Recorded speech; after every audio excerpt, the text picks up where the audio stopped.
Good afternoon, everyone. I'm John Carlson. I direct the Center for the Study of Religion and Conflict here, and I am delighted to welcome you all to today's event. It's so great to see all of you here. This is the launch of our special new initiative on spirituality and public life featuring Reverend Dr. Serene Jones. And I'd like to extend a very special welcome to all the friends of Penny Davis, whom we're recognizing today, who are at least 75% of our audience. Another 15%, 20% of the audience are folks who are coming in for a workshop tomorrow. I'm delighted it's part of our Recovering Truth podcast, and I'm delighted to see all of them here, although that again means that I'm going to have to recycle some jokes again for tomorrow. I actually promised my wife that in order to uphold her honor, I wouldn't start off with a joke after what happened to Chris Rock this past week. So we're just going to get straight to it today. A little bit of housekeeping. First, please, if you would, remember to silence your cell phones. And remember that there is a reception in the Secret Garden, or now not Secret Garden, because you know where it is, right outside afterwards. I want to extend a very special, heartfelt thanks and appreciation to our staff, who has been incredibly busy this semester, putting on so many events and working really hard. And this initiative and event today has been over a year in the making. So, of course, they're probably still out working, so I'm going to, in absentia, thank Carolyn, Matt, and Ashley for the phenomenal effort. None of what we're able to do can we do without them. So I also have a couple little special shout-outs I hadn't planned on, but we've got some local celebrities in the audience, both our founding director, Linnell Cady, always a delight to have her here. We've been talking about spirituality for a long time, and so this is the culmination, or at least the initial culmination of a set of conversations that we've been looking to be able to put into place through this kind of initiative, and they started with Linnell. I also want to acknowledge a very special guest who is going to be leaving the state, but has contributed very, very vitally to the civic life of this state, and that's a former student of mine, Brianna Frank, who is over here. She is a alumna of the center, of our center programs, our certificate and a scholarship, and she has she's been working for the past several years at the Arizona Republic. You've probably read some of her work. She does all sorts of stuff. She's on the police beat, she listens to the scanner, she's running out to get news stories like that, but she's also at the same time working on really, really important stories about spirituality, young Arizonans, what do they believe, and she is going to be leaving soon to take a position at USA Today, and doing some national level reporting and stories. She's also going to be starting a master's program at the University of Virginia in religion, politics, and conflict, or something along those lines. So for some of us who are just like bubbling over with pride, I just couldn't sit here and keep it all kept inside. So yes. And let me tell you, I mean, we've got a lot of friends and donors in the audience. This is what comes of the investment that you all have made. So I am so grateful to all of you who have given over the years and to made it possible to really invest in our future and the great work that Brianna's going out to do. So, okay, couple upcoming events I wanted to make sure you know about. One is on Friday, April 8th. That's a week from tomorrow, 1:30 p.m. Right here in West Hall. There's going to be a lecture by Professor J. Cameron Carter of Indiana University entitled Reimagining Truth, Unraveling the Religion of Whiteness and Advancing a Black Ecology. This is going to be a public lecture, an event. Really, really looking forward to it. He's an amazing speaker. It's part of the Political Theology Network conference that we're hosting next week, and also in conjunction with our Recovering Truth project. And speaking of the Recovering Truth project, if you haven't heard our latest episode, you can just tell your smart speaker, Alexa, play my Recovering Truth podcast, and boom, it'll pop right up. It's awesome. So. The other event that I want you all to know about is on Monday, April 11th at 6:30 p.m. over in Armstrong Hall. We are co-sponsoring, we in the Center are co-sponsoring the John P. Frank Annual Memorial Lecture featuring New Yorker staff writer Masha Gessen. And the title of her talk is The State of Democracy and the Pursuit of Justice. If you know her work, the work that she's done on Russia for many, many, many years, for rising autocracy, for the challenges of that democracy faces, you'll know that you want to come out and hear them talk. You can learn more about our website, about all of our events. You can RSVP at our website, and you can also follow us on Facebook and Twitter. Okay, now on to today's event. When we hear the word spirituality, it can conjure up a lot of different things for different people. Living as we do just down the road from Sedona, many people immediately are thinking about crystals and vortexes and yoga, New Age thought. What we in academic circles use the technical term is the woo-woo side of things, right? And spirituality is certainly that. Of course, I'm also aware that in the audience today we have several ministers who would be the first to point out that spirituality is not entirely separate from formalized religion. And indeed, as many mainline churches are facing declining congregations, they have created ministerial positions devoted to spiritual formation, among other reasons, to reach those who feel detached or unmoved by traditional liturgies and practices and traditional worship services. And then, of course, there's always that lurking figure of the Trinity, the Holy Spirit. More on that another time, though. And then there are, as well, long traditions of spiritual development within many faiths. Am I losing my mic here? Are we still good? I am. We're still good. Okay. There are long traditions of spiritual development within many traditions that diverge in some way from formal established religion. One thinks of medieval mystics in Christianity, of Kabbalah within Judaism, with Sufism within Islam, Native American ghost dances, or peyote religion. So with all these different ideas, accounts of spirituality, one could ask, well, will the real spirituality now stand up? And of course not, because all of these things and more are instances of real spirituality. But if they're also different, what are the things that might hold them together? Why do they all fit under some rubric called spirituality? Let me suggest 3 reasons why. To begin with, they all share some understanding of the inner self as it yearns to transcend ourselves, to connect with others. It involves the interior, the unseen world within us that is restless and unsatisfied by staying solely within ourselves. Secondly, spirituality, however related to religion it might be, is also somehow distinct from it. Many of the great spiritualists who emerged from religious communities themselves were outsiders or in some ways marginalized. I think of the 2 of my favorite medieval mystics, Angela Foligno and Catherine of Siena, as women mystics, fell outside the formal fold. They were reformers. They were those who juxtaposed their spiritual experiences over and against the corruption or the depletion or lifeless forms of institutionalized religion. And today, again, many people who identify in some way as spiritual are somehow disaffected or lack trust in religious institutions. They see themselves apart from that. Third and finally, what all these faces and cases often showcase is the inner or private world of devotion. That is, spirituality is presumed not to be central to public life or to the political realm. Spirituality resides in places of worship or at home, in ashrams and retreats among like-minded communities, or alone on the mountaintop or in nature, but not in the halls of power and not in the streets. Enter here the Center's new initiative on spirituality and public life, because this initiative starts from a very different premise, that spirituality and public life are inextricably connected, and that these connections demand deeper exploration. Now just think about the past few years.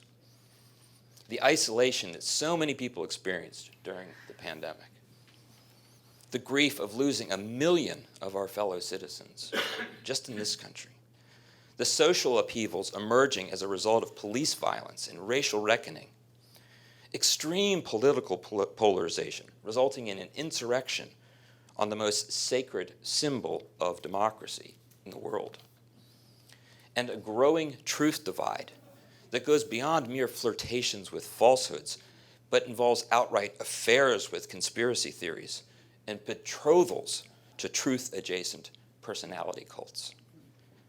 How could we not think that these are deep spiritual hungers and malformations that are lurking beneath these civic failures? There is a reason why the President of the United States has spoken forcefully of restoring the soul of the nation. There is a reason why we talk about the zeitgeist, the spirit of the times that involves all people living in those times. There's a reason why scholars, even an unbeliever like Jeffrey Stout, extols the spirit of democracy.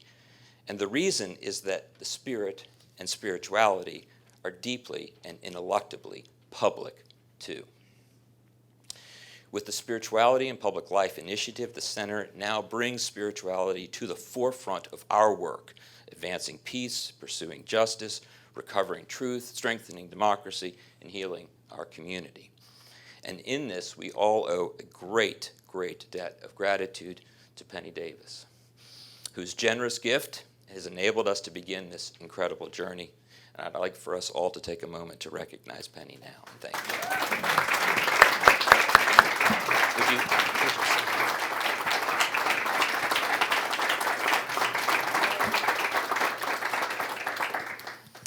here to tell us more about the initiative and what it will entail is Dean Patrick Kenny, who is Foundation Professor of Political Science and Dean of the College of Liberal Arts and Sciences. We're so honored to have him here today. I'm going to turn things over to you now.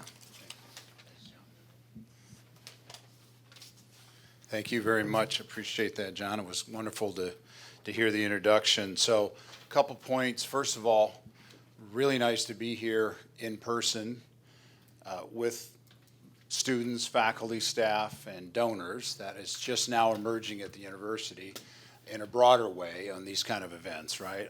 The faculty and students have been interacting all semester, both online and in person.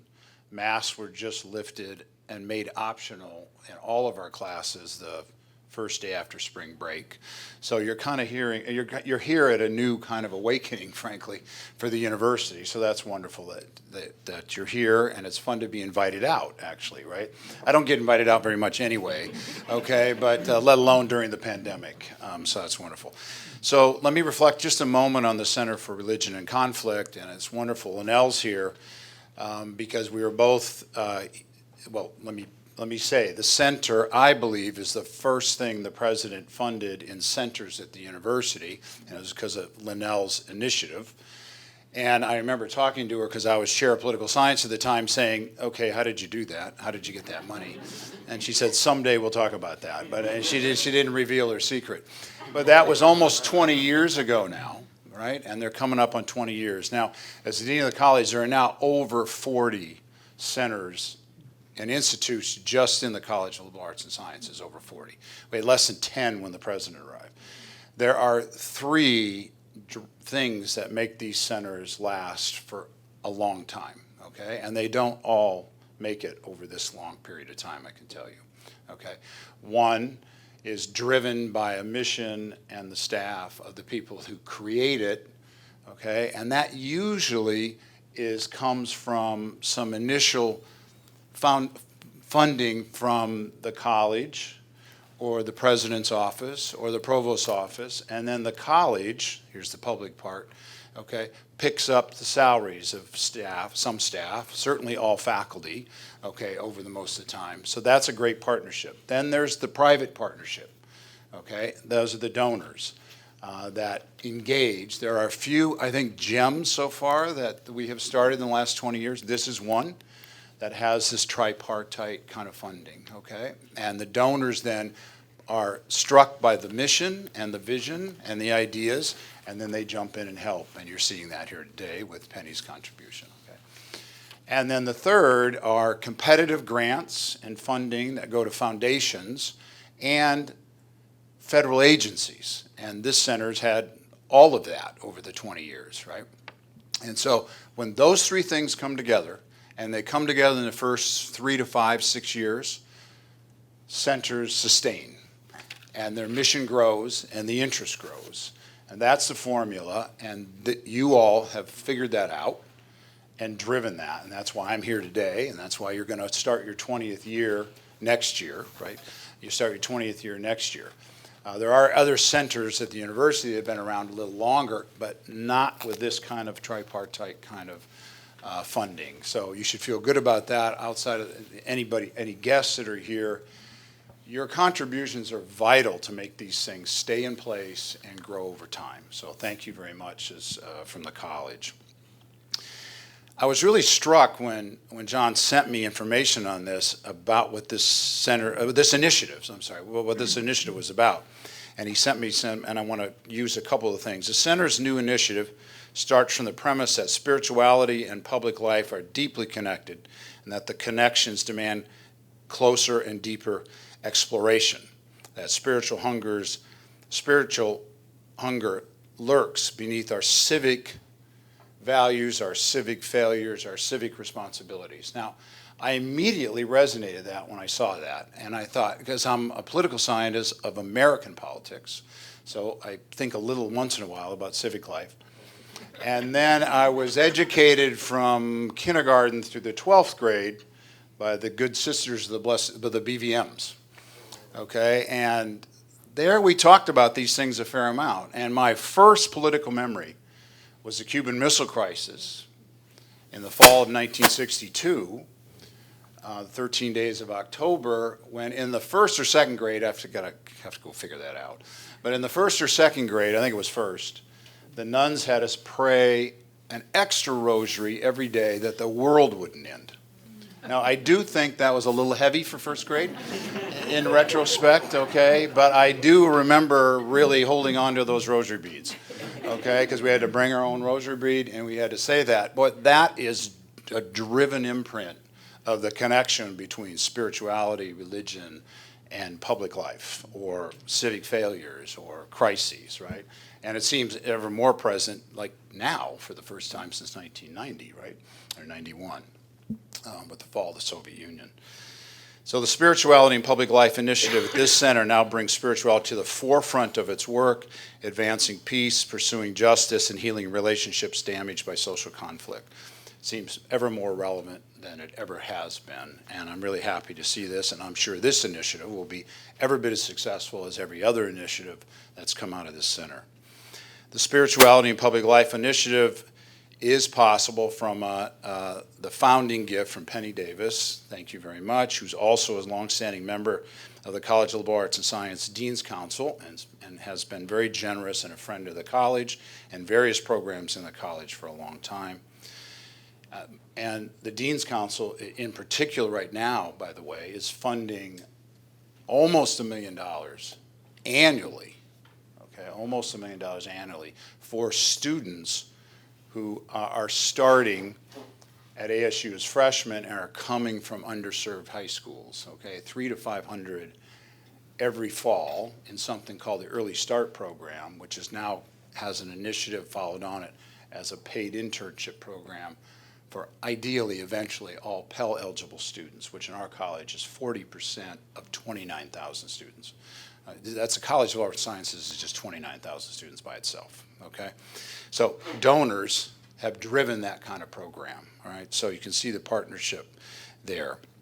There's a wonderful speaker here to initiate this, a top scholar, Serene Jones. Unfortunately, I cannot stay to listen to the whole talk because I have to do something else around 5 o'clock, but I am going to stay for a little bit. So congratulations. Wonderful to be here. Wonderful to see Linnell, who I haven't seen for 2 years, at least, I think, probably. And I've tried to talk her into a number of jobs, but she said, oh, okay, I'm pretty busy with the center, okay, which is wonderful, and I'm going to hand this over to Tracy. That'd be great. Thank you very much.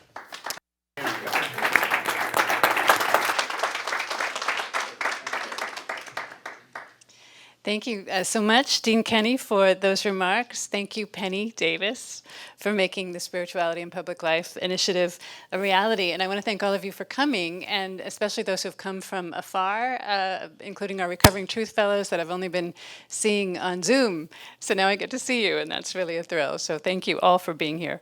Our honored guest today, Dr. Serene Jones, is the 16th president of the historic Union Theological Seminary in New York City, where Reinhold Neibuhr, Paul Tillich, and Dietrich Bonhoeffer all taught at various points.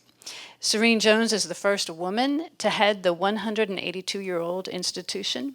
Now in her 15th year as Union's president, Dr. Jones also holds the Johnston Family Chair for Religion and Democracy, and prior to taking the helm at Union, she was Titus Street Professor of Theology at Yale Divinity School and Chair of Gender, Women, and Sexuality Studies at Yale University.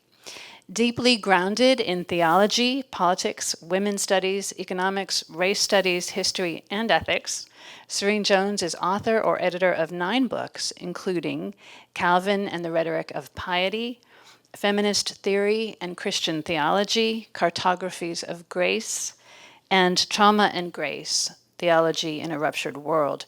Her most recent book, Call It Grace, Finding Meaning in a Fractured World, is a memoir that offers a vision of a new and urgently necessary public theology for the 21st century. Moving, courageous, and beautifully written, Call It Grace presents a vision of hope for the future. We are so pleased to have her here with us today. Please join me in welcoming Serene Jones.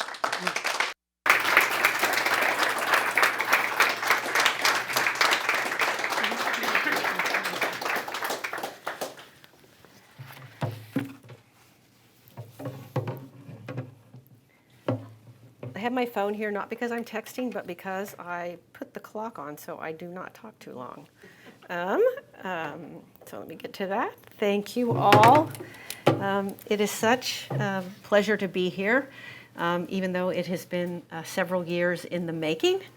I was originally scheduled to come just as COVID was beginning to hit, and it had not really arrived fully in Arizona, but was hitting New York City full force when I finally had to write and say, I can't leave my campus right now. And little did we know then that none of us would be able to even, in some ways, be on our campuses for almost 2 years. So this is, for me also, a coming out event. It's the first time I've traveled, and Union just lifted its masking on Monday, so we are looking at each other again for the first time in 2 years, and I'm so happy to be looking at you all. I also am so appreciative of the hospitality. Carolyn, John, Penny, so wonderful to meet you. Tracy, Terry, where are you in your class today? There is such a generous, welcoming spirit here towards the care of persons, a welcoming spirit also of curiosity and open exploration and conversation. So to be here is to experience a balm to mind and body in a world sharply divided by walls designed to exclude and make invisible large swaths of mind and vast number of bodies. I was also very excited by this invitation because of the topic, spirituality and public life, and I really enjoyed the chance to talk with a class of students on spirituality in America with Terry this morning, Terry Shoemaker, and hear the just fascinating, wonderful questions and comments by the students involved in that conversation, some of whom I think are here. I'm looking around and seeing. I wasn't even trying, but I think I might have recruited a few to come to Union.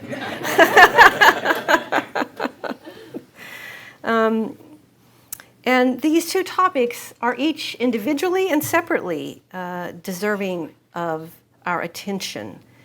And once again, an initiative here is on the cutting edge of that conversation. I'm sure I have a lot to learn from you this evening, in our conversations today and tomorrow, and I'm grateful for the chance to expand my own thinking, and I can't end my thank yous without acknowledging a big thank you to Linnell Cady. I remember this going to age me, but I remember 22, 23 years ago, we were part of a small group of women, feminist theologians who were working on theology and public life. We get together once a year, maybe 5 of us, to share papers and talk about our work and our lives. And as I was trying to sort through the intricacies of talking about trauma in a religious context, Linnell was sharing papers on religion and conflict and what it meant to try to create a context for discussing that in a sustained and focused way. And we didn't have enough conversations about how what I was doing around trauma had everything to do with religion and conflict. But it is amazing to hear the beginnings of something imagined and then to come more than 2 decades later and see it in its full glory. And knowing Linnell so well, I know that that takes a combination of a person of enormous fortitude and focus, of brilliance when it comes to scholarship, and an expert at administration and community building. So I'm happy to be here with you, Linnell. So why has this topic, which has been important for a very long time, as John pointed out, come to the fore so forcefully most recently? It's a confluence of several factors that John has already spoken about, but they have reawakened both interest in spirituality and in public life. Hopefully, we are coming out of the experience of the COVID-19 pandemic, but in so many ways, it has cracked us open at an existential level. Not just forcing us to ask questions of who we are as fragile humans, but even more deeply, what is the meaning and purpose of the life that we continue to have? It's a dizzying experience to step into the effects of the disruption of everyday practices of life. It cuts deep inside. It's a recognition of our vulnerability, the fragility of our lives every time you put on a mask or take a home COVID test. You're waiting to know, in a very real and concrete sense, what the future holds or doesn't. And the specter of mortality and death, there it is. Life ends. It throws into relief the quality of living. It appears in stark relief. It is also, in quite profound ways, ripped away illusions that we all face the same vulnerabilities. The massive disparities of race and class, who gets sick, who dies, has been thrust before the entire nation. And massive disparities beyond COVID have been revealed alongside that. Which communities face daily realities of police violence, an unjust justice system, food scarcity, lack of housing, educational inequality, and assurance of basic human rights? All of this as a nation, I believe, has left us raw. And if we are willing, in a new way, radically open to reflect on our deepest core values and the nature of our public life together. Now, if you look around us, the response, and I said if we are willing, has not been exactly a massive open willingness to dig into the territory of these existential and social depths. On the one side of the social and political and religious spectrum, we see an entrenched codification of right religion and right public life. But this entrenched delineation also emerges on the left with an increased focus on the delineations and the rightness of right identity and right harm. And while often abstracted, they lack in this context a larger moral and ethical vision to ground these reflections on both ends. And this is also happening all amidst huge historical shifts. We've talked about the breakdown of institutional religion, its kind of dissolution. The politics of state have been upended by conflicts related to market and transnational boundaries. Geopolitical realities are shifting as we stand here and sit here today. The dominance of technology as an arbiter of discourse walks with us from the moment we awake until we go to sleep, and also when we sleep. Climate catastrophe draws ever nearer to us as a present reality. The crisis of truth and the paucity of spaces for reflecting together on ethical formation. Now, having said all of this, and anyone could stand up here and say these same things, as John did quite well, I want to just pause here and say, I think it's important that as we step into this territory, that we don't paint only a negative apocalyptic picture of this particular moment. Communities are resilient. Children are born and continue to be born into loving arms. Celebrations continue to mark our family and community lives. People find meaning and continue to love and to find love and to live extraordinarily connected and affirming lives. But if I might pause here and throw it into historical perspective, I often reflect on my earlier work on John Calvin, who wrote over 500 years ago on the eve of the Protestant Reformation. At the time that Calvin was writing, he did not consider himself a Protestant. He was Catholic, but he was writing theology and politics at the time in which the nation-state was emerging from the feudal system. The economics of the feudal system were giving way to nascent forms of capitalism. The form of money itself was shifting. Law schools were popping up across Europe as treaties were first being constructed to define borders and the language of contract, and the printing press was invented, a new technology that changed the power relations that had gone with the production of knowledge in dramatic ways.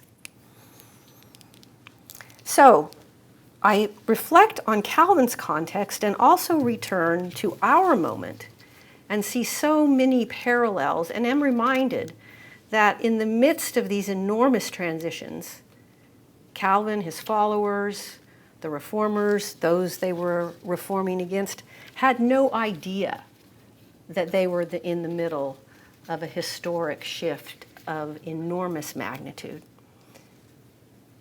They were in the middle of it and could not see it. And I often think that we are today in the middle of such a 500-year cycle shift, perhaps 1,000-year cycle shift, perhaps a shift that will be the last. Let's hope, unlike Calvin's situation, it is not a series of shifts that lead to the wars of religion that left 18 million dead, but we are in the middle of shifts much greater than we are able to comprehend. I said to the students this morning, I am not going to live to see what it is this shift produces, but it is rare that all of us here have the opportunity to spend ourselves in service of creation, of creating, of making ways forward in the midst of world-transforming change. So I want to now say just a few words in that context about spirituality. Not because I know what it means, but because I don't. And my not knowing comes directly out of my context. So let me tell you a little bit about Union Theological Seminary. We face shifting demographics that reflect what's happening in the United States across the board with respect to religion. This year, as has been the case for the past 7 years, our largest box checked by entering students on the forms they have to fill out for religious identification is the category spiritual but not religious. It constitutes about 40% of the student population. That is in fact larger than the demographics of the nation as a whole. Next, underneath the demographic of spiritual but not religious, is the category of Buddhist. We are increasingly interreligious in the form of theological education we offer. We have a program in Buddhism, Islam, Judaism, and indigenous religions and Hinduism. But the Buddhism category is growing like crazy. And much smaller underneath the spiritual but not religious and the Buddhists are Episcopalians, and then a number of mainline Protestant denominations that constitute the remainder of the student body. What you also can't tell when you look at this chart is that a number of the people who have checked boxes, if they could, and we should allow them to, we work on refining this every year, should probably check 2 or 3 boxes, because so many of our schools are what are now called double or triple belongers. They don't just fit into one category when it comes to religion and spirituality. So when I look at the students at Union, what do I see that is constitutive of this very large group of students who are spiritual but not religious? They have a strong sense that there are, and I use this word intentionally, that there are truths bigger than their individual experience, that there are big stories that matter, ultimate stories. Secondly, a core part of those ultimate stories is the constant affirmation that we are interconnected to each other as humans and interconnected to the planet in ways so profound we have yet to comprehend the expanse of those connections. Thirdly, I would say every student, they wouldn't quite put it this way.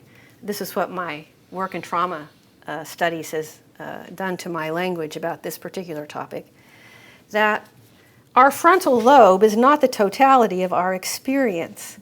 Our primitive brain and our bodies are highly determinative of who we are and what we do and how we act.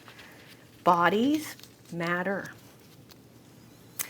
And running through all of this is some vague sense of the power, and they would use the word power, of this strange word called love. Love. We are entangled in each other's lives, each other's futures, clearly in each other's past, and we will flourish together or we won't flourish at all when we think about our future and how we experience the present. And undergirding all of this is the realization of the harm that we do, often unconsciously, often structurally, often intergenerationally, and all the time in the fragility of our humanness. A very sharp recognition of the pervasive reality of harm. And in context of all of these claims, I think our students share a sense that we need perhaps a or many, but at least a new way of being, a new way of telling the story of human purpose, new stories about existence and why we're here. So why are there so many spiritual but not religious students, and this is an interesting question, at a seminary? This is what the students this morning asked me. They could go and ask these questions, I guess, maybe, maybe not, anywhere. So imagine, it might be hard for some of you here, that you're an undergrad and you've taken courses in religion or philosophy or history or American studies, even literature, And you've gotten so excited by the big questions, these existential questions about the meaning of life and its purpose, and the larger stories that we have told over time about the nature of our collective existence. But also imagine at the very same time the world is opening up this way to you, you are also becoming an activist, awakened to justice, to harm, to the power of love, to the damage of intergenerational realities. And you become part of a social movement and find joy and connection in that. And as this is happening, you begin to see some connection between the big stories and the work of justice. And that excites you more than anything in the world. This is where you want to put the energies of your life. You want to be at the intersection of that. So you go to your advisors and you said, so what should I do next? So what kind of school are you supposed to go to in terms of how higher education is set up now for professional formation around the intersection of the big questions and social justice? Maybe 20 years ago, someone would have answered, go to law school. There you can find avenues for this kind of work. Some might say, get into a master's or PhD program and explore these as academic questions. But the force of that work around activism and justice doesn't make simply an academic career appealing to you.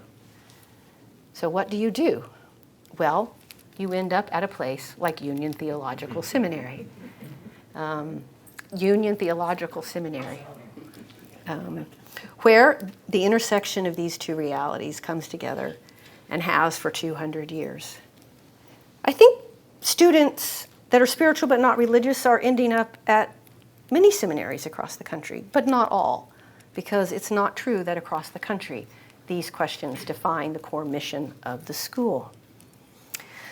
So the students this morning asked me a very interesting question, and I had to change my paper today as I reflected on it. So they asked, so what has Union done in light of this shift that has happened so dramatically? And I responded in the following ways as I thought about what this means institutionally. So Union has become, as I said early, more intentionally interreligious.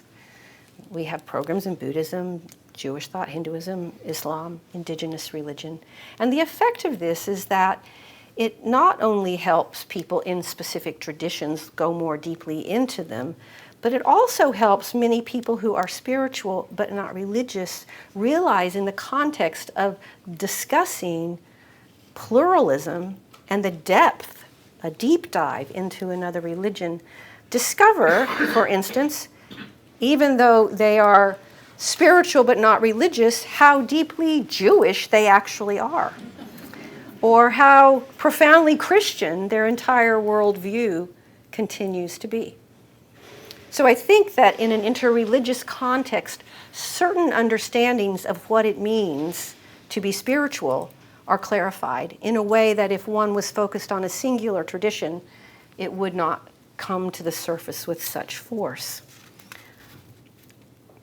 Our curriculum teaches deeply into traditions. And this is the second point that I want to make. And when we do, we focus on the practices of religious community. And most centrally, we focus on the practices of justice, care, and love. And we're open about that. Justice, not doctrines, abstracted belief statements, but the place of the work of care in communities.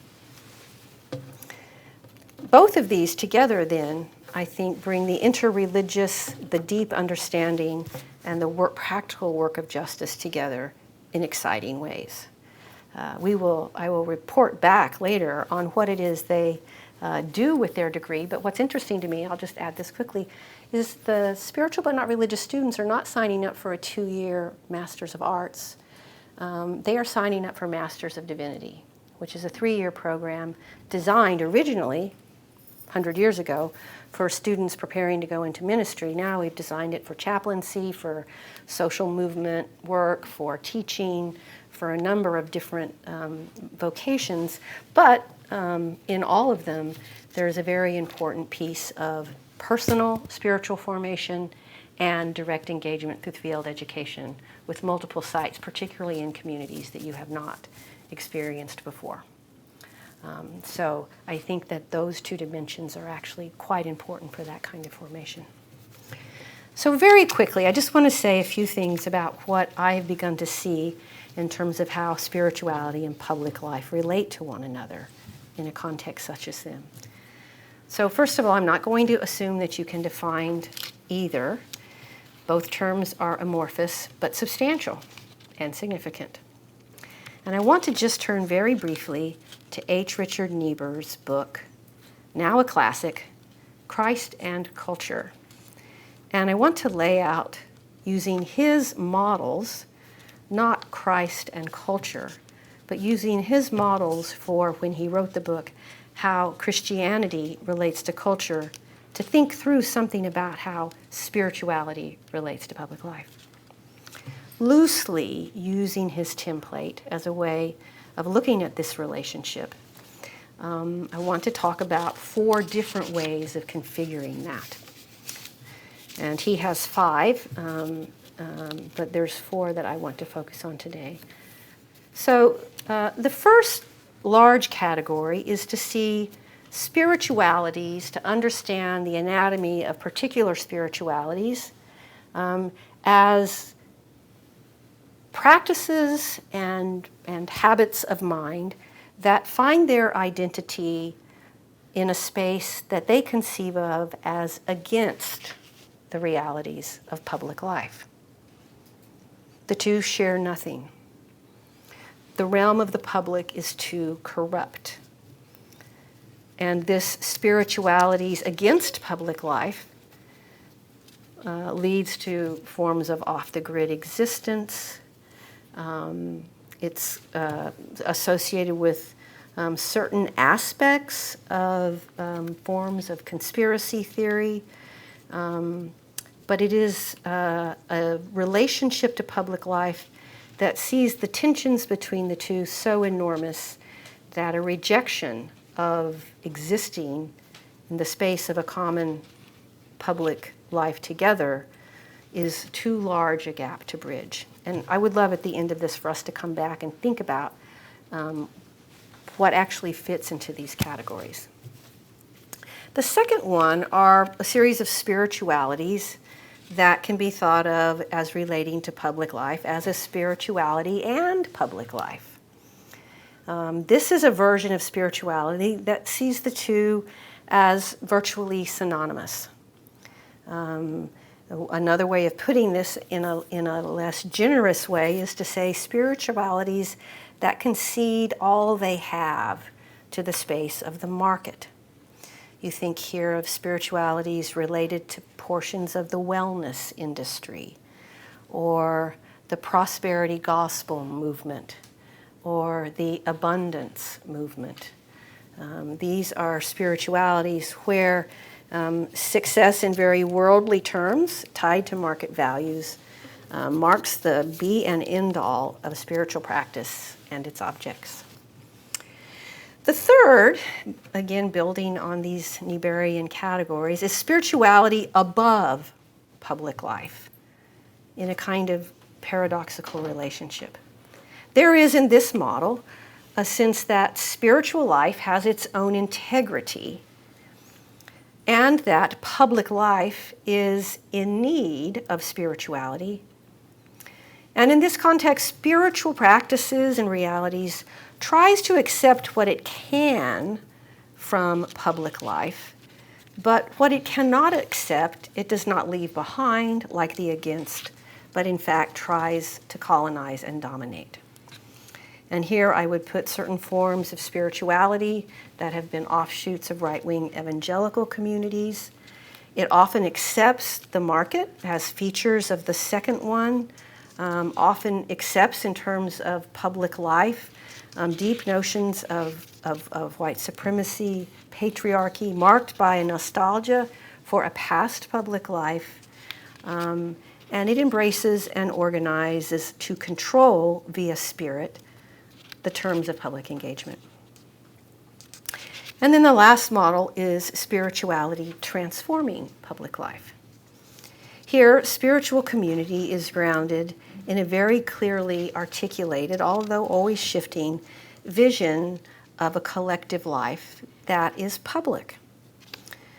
It retains critical distance, but is not afraid of full engagement. In fact, cannot be spiritual without the reality of full engagement, transformative engagement. Spirituality, it is spiritual, but in its goal, the object of its desires is fundamentally transformative of the deep story of public life. Now, when Neibuhr lays out his models, he reminds us that we are never located in just one. No one is. You jump around between them. But you can find a way, using this taxonomy, to locate general trends within the way in which spirituality and its particular manifestations relates to our public life in its particular manifestation. And of course, as you'll see, I remain most invested in the last one. So we'll come back to that during discussion, and I would love to hear your thoughts. Last two series of points. I want to share just a few experience born of many mistakes, but born of my own travels through these four models and what it means to negotiate this complicated territory of spirituality and public life and the work of social justice. First, we cannot be afraid when we engage in the spiritual endeavor, particularly in the realm of the public life. We cannot be afraid to fail, because we always will.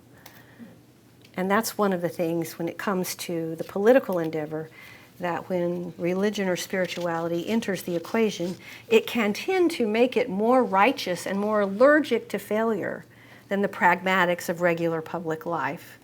And therefore, it becomes more fearful of failure and less adventuresome, and less bold, and less humble in the endeavors it pursues. We will always fail. I said to the students today, we will fail. We will fall down, we will get up, then we will fail again. This time we'll fail better. Then we will fall down, then we will get up and hopefully continue to fail better again and again.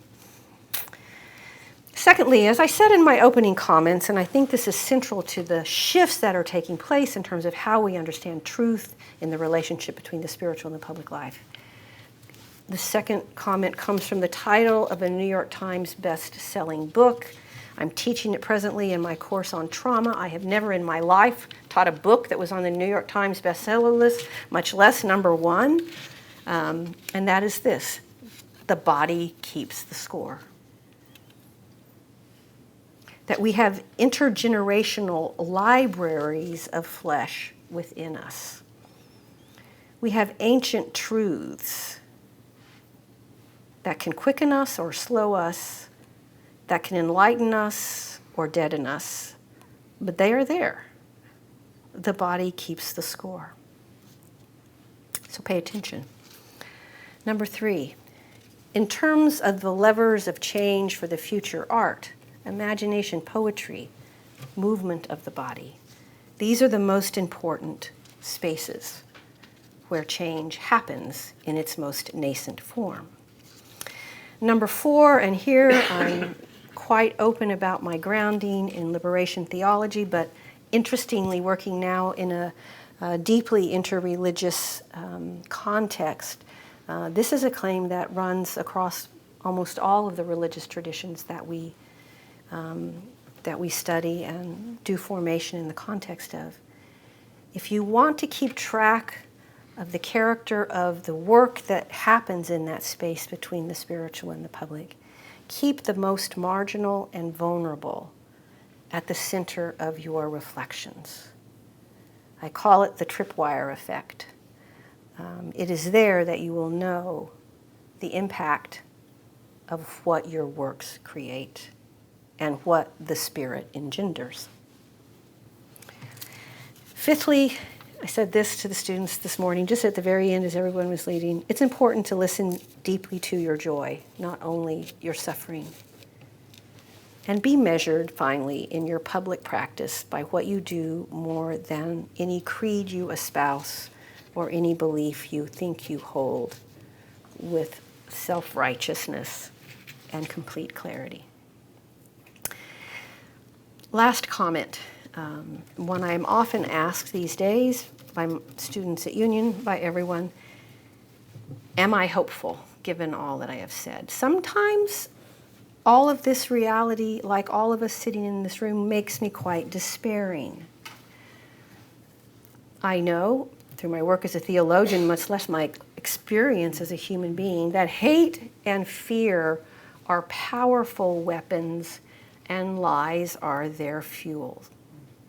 They're powerful. They always have been, and they will continue to be.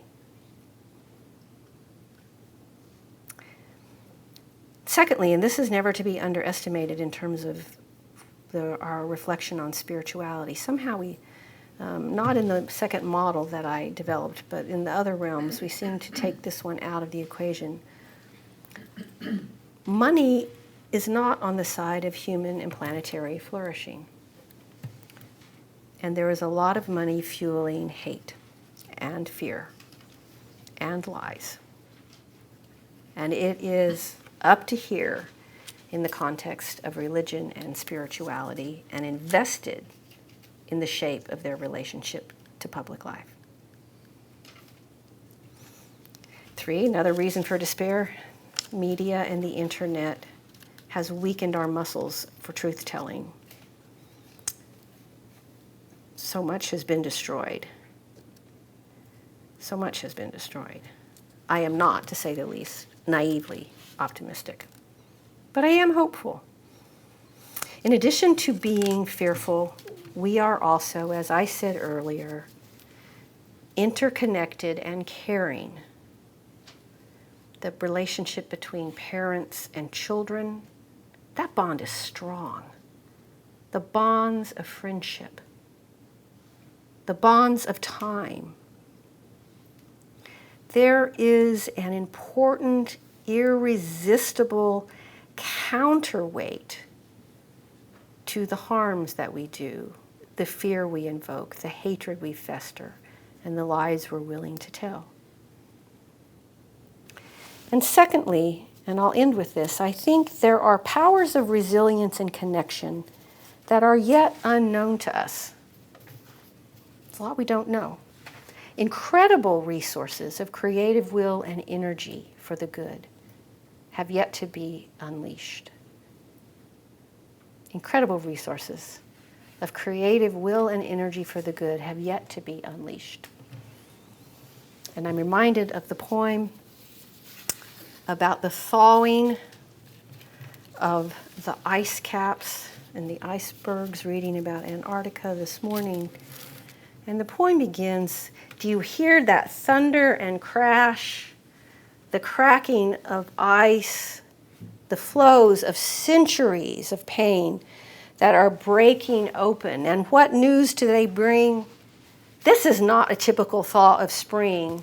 This is a moment in which all of the harms of the past have come up to take a hold of us all at once, and they will not let us go until we take the greatest stride that humanity has ever taken. Exploration into and of the Spirit. Wow.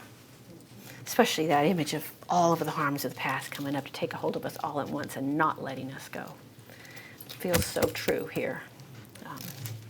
So anyway, thank you for your attention and for these reflections on spirituality and public life. And I'm very happy to now open it up for conversations or however questions go in this context and do it. So thank you.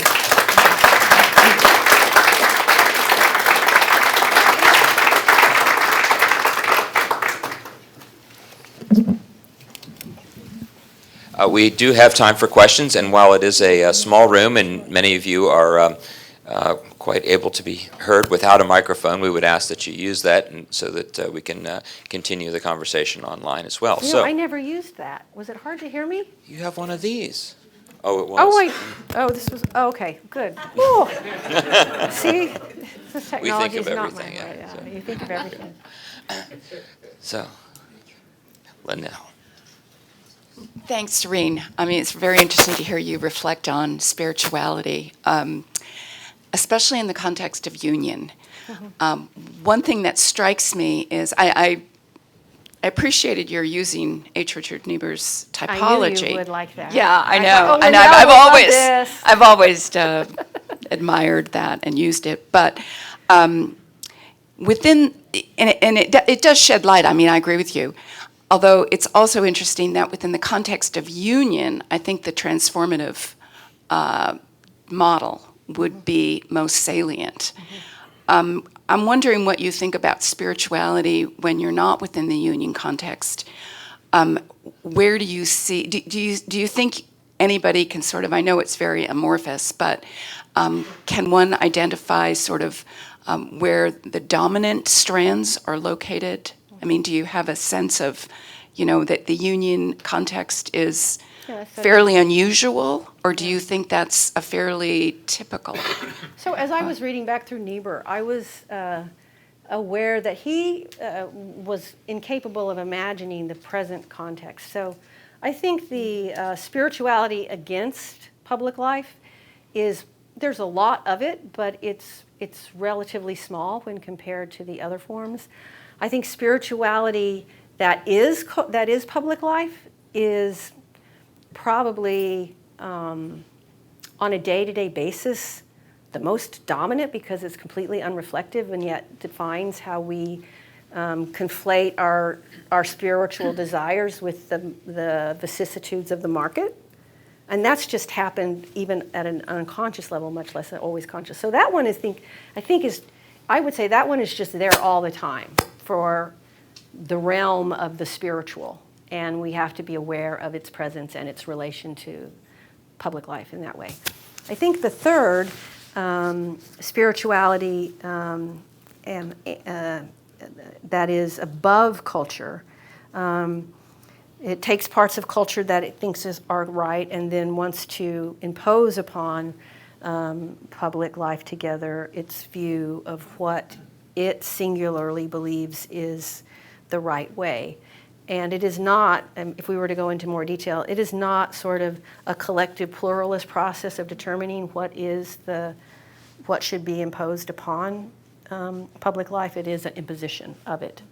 And I think that more in the political spectrum and in the religious spectrum, you find that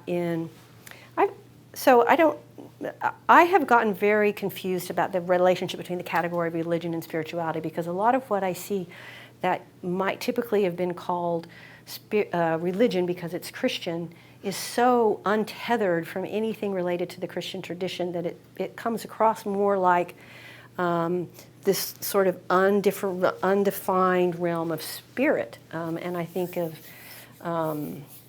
I was talking at lunch today about how so often at Union when we get into conversations across these divides and you want to have a spiritual or scriptural Christian conversation across the divides that mark us and you scratch the surface of this side of it and there's not much scripture or theology or anything there. So what is that? What do we even call this entity that has emerged and is so powerful? And I would say as a public force, not just a constant unconscious force, is the most apparently powerful. And then I would say there's elements of spirit transforming culture in that movement, because it's not just about dominating, it's about dominating to the degree that the domination of culture becomes normalized in its transformation of culture into its own image. And that makes us very aware that the model of spirituality transforming public life can work towards the good if the good has the good as defined as what it means by transformation, but it can just as quickly flip and transform culture into ways that I think are destructive of human flourishing. That's a long answer to your question, but all of them have both positive dimensions and really dangerous ones.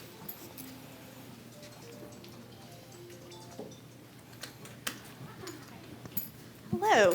Hi, Penny. She's like, This is the disciples' pastor. yes. Oh, hi. So, hello. Just to buy it. I hear you're doing amazing things. Yes, as a I'm leader. excited to talk to you. And I'm trying to frame my question in a way that won't go down a rabbit hole as well. I was really moved when you said that we need to take a step back and have a vision of what we're doing in terms of the public life. I do community organizing, and I've been spending a lot of time at the Arizona legislature over the last many months, and came actually right before this, was why I was late, from a meeting around democracy protection. And it moves me to think, as I walk into this space, what an honor it is to be here, but also what a privilege it is to be here. And that the sociological vulnerable people that I was just with are people of color, or people that are having their voices silenced by what's going on, do not have the ability, privilege, or time to take a step back and do what we're doing right here. And so I wonder, if we're going to be the religion and public life sphere, how do we take that into the people that are doing the work and fighting the fight every day? Like, how do we get out? And I'm a doctorate student at Lexington Theological too, and I ask the same questions there. How do we get out of our institutions to the people that are doing this hard work on the ground and that are suffering the most, to give them the space and time to reflect, to get that vision? Because I love dialogue, but my brothers and sisters and beloved neighbors that are hurting don't have the time right now to have it. So I hear that William Barber was just recently here, and the Poor People's Campaign Union is its fiscal sponsor, so we work very closely. We are the administrators of the campaign. So when I was talking about that, I wasn't even thinking of it as in academic terms. And my guess is, and you can see this in the Poor People's Campaign, you get any group of people together who are activists, who are trying to work towards a common goal, and you ask them the question, why does this matter? They're going to have quite profound things to say about why it matters. And they don't need to be in a PhD program or have a particularly sophisticated theory of social engagement to be able to talk about it. But that part matters, to have a grounding in a sense of the bigger picture that the work is connected to. Because first of all, that bigger picture sets limits that are important in terms of what you will or won't do. Secondly, it unleashes enormous amounts of energy spiritually that might otherwise not be there, and stops or slows down or sometimes completely prevents burnout that comes when the activism isn't connected to anything bigger in relation to the kind of nature of the universe. And thirdly, I just think it's where we learn from each other about what we value. So this is not something that is like just for people in this room. I mean, I think communities all over the place all the time are naturally talking about this kind of thing. So we just make it more explicit, do it together. Don't be afraid of it. I don't know if that's a good answer, but that's... I'm taking notes. Okay. I mentioned William Barber because he's so good at that. He just jumps into the theology and the ethics and talks about it in a way that people can connect to. So. Hi, I'm partly deaf, so I probably didn't hear you clearly, but this is off topic a little bit, but I'm curious, as I've sat and stared at the title of the school, do you guys train ministers? I mean, that is because that's how I know the title of it. Yes, and are we do. many young people, where are they going? Where do they go now? Are they going into that at all? Yeah. So yes, we do train ministers very proudly. Okay. And we've been training them for 200 years. So about half of the students that graduate go into some form of what would traditionally be called Christian ministry. The vast majority of them are going into churches, parishes, and community organizations that are church-related. Did they come to you to hire them? Like, did the churches Yeah. come to you to hire a minister? Okay, Yeah, I mean, a lot of them go through their denominations. okay. But a lot of churches have new positions in like minister of spirituality or minister of social justice or minister of interreligious engagement. All of these things that we're teaching are actually what churches and religious communities are realizing they need.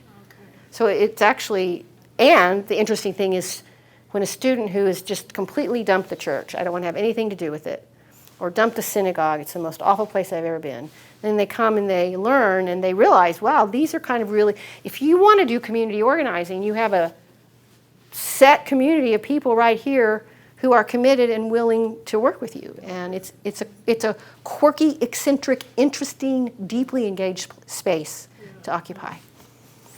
So yeah. Good to know. Yeah. Our ace reporter here, Brianna Frank. Hi, Dr. Jones. Thank you so much for this wonderful discussion.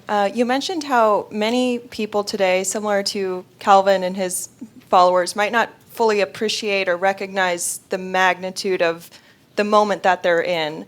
But then you also spoke about Union students and their desire to pursue justice and love and tackle these huge pressing problems. So I guess I was wondering whether that statement you made is true in your opinion across all age groups, or considering what you know about Union students, whether you think younger people are in some ways more able to recognize the moment that they're in and the moment that they have to meet through the rest of their lives.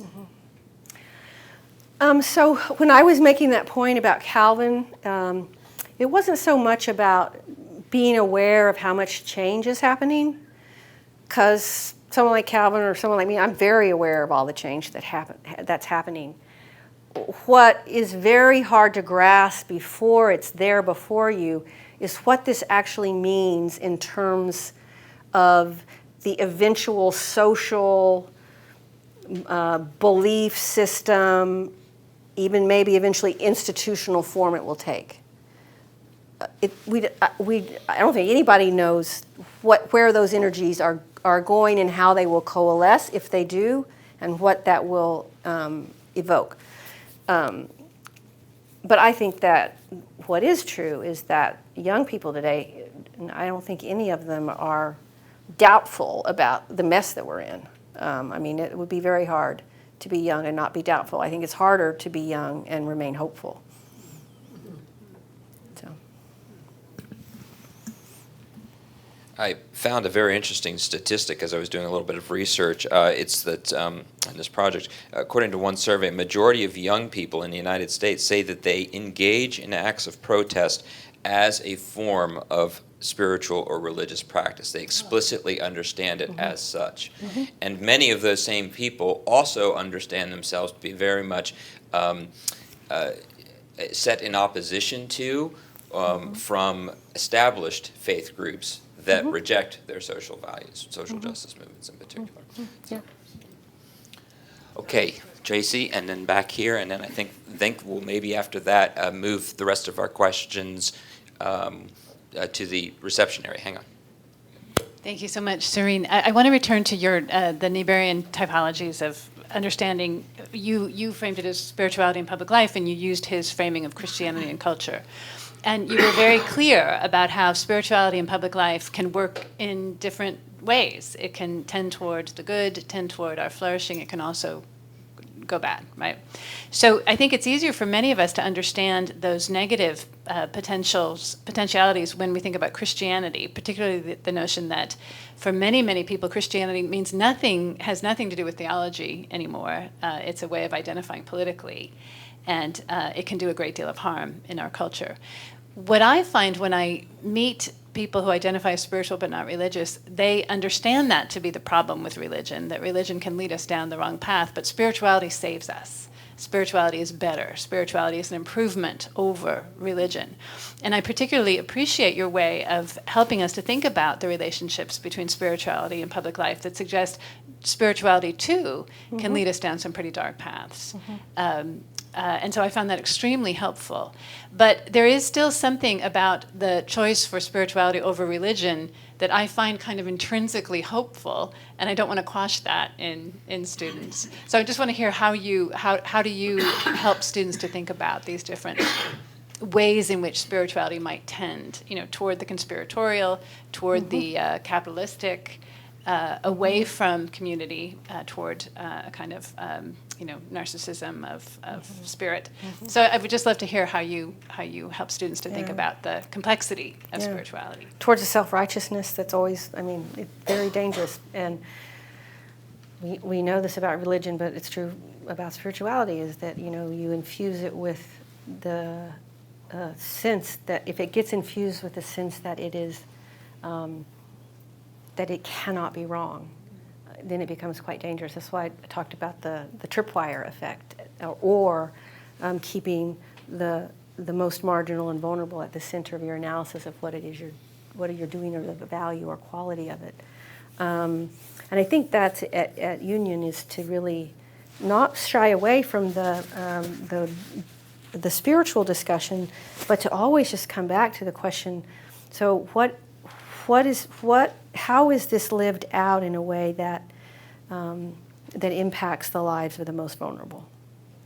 And the minute you make that move, it's not inevitable, but it's hard to resist the sort of forced but much needed humility, because it takes you out of yourself and makes you realize you're in this not because of some warm feeling that you have, but because there's really high stakes out there for vast numbers of persons who are at risk.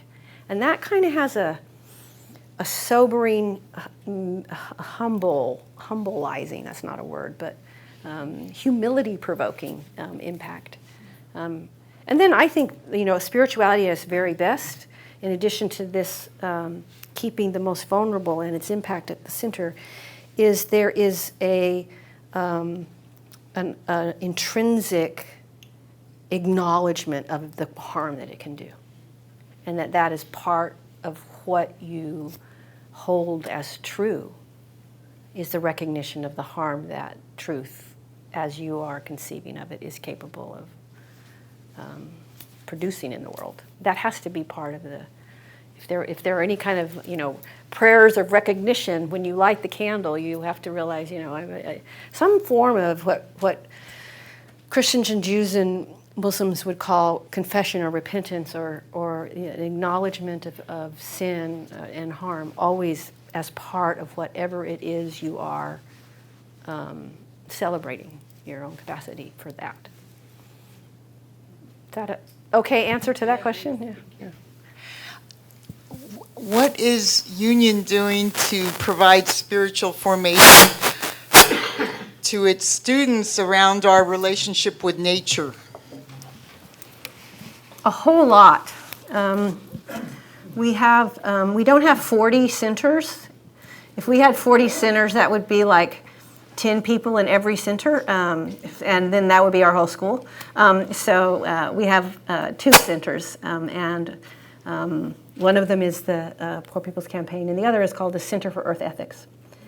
And the Center for Earth Ethics is run by Corinna Gore, who is the daughter of Al Gore and has like a long history of work in this area, but also has an MDiv and a law degree, and sits at the center of work on climate change, and work primarily thinking through alternative models for how we think about humanity, earth, time, space, that comes through indigenous practices. So it's very much related to the part of the curriculum that also looks at, we have a series of whole courses on Afro-Caribbean religious traditions and indigenous American religious traditions, where the land is much more central, and so that happens. But we also dig through all of the traditions that we're exploring, it's not very hard to find resources that are so powerfully earth-affirming, and practices that are earth-affirming. And it's not very hard to trace what happened to those and why they got squashed and moved off center stage, when in fact for so long they were center stage. Does that help? No, it does. I just think that whatever is going on at Union is great, and what trickles down to congregations is maybe a little behind. Not necessarily, but I'll tell you a funny story about the Earth-centered. We had a worship service maybe 3 years ago in which all the students and faculty brought a plant, and we put them all in the middle of the room. And then it was like a service that was thanking the Great Spirit Creator for plants, and that we could see divine reality in the plants.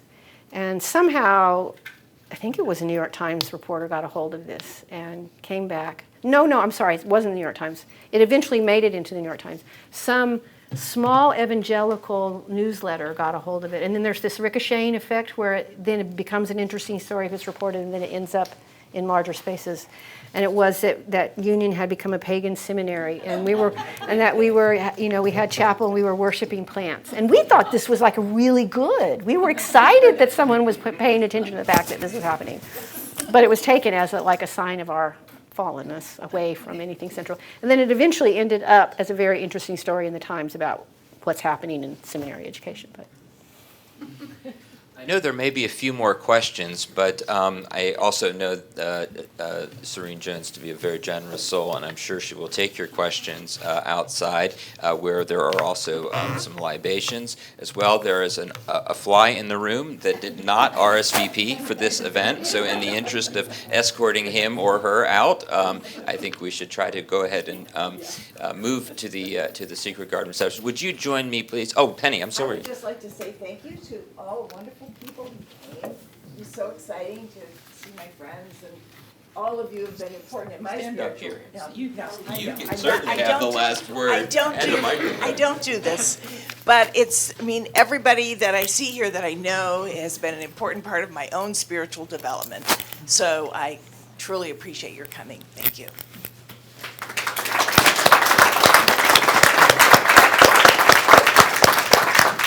And thank you again, and thank you, Serene Jones, for getting us started on this important journey. I will say, for some of you who are interested, this initiative has already launching now 2 new classes. One that Terry Shoemaker's teaching that Serene talked about, as well one on the spiritual quest that Professor Fessenden will be teaching in the fall. We're going to be starting a new fund, and if this is a kind of project that interests you, this is a fund that will create the opportunity for new gifts, new donations, new research, new understanding, and new explorations in spirituality and public life. So I invite you to be a part of that. So with that, let's retire to the Secret Garden. Thank you all for coming today.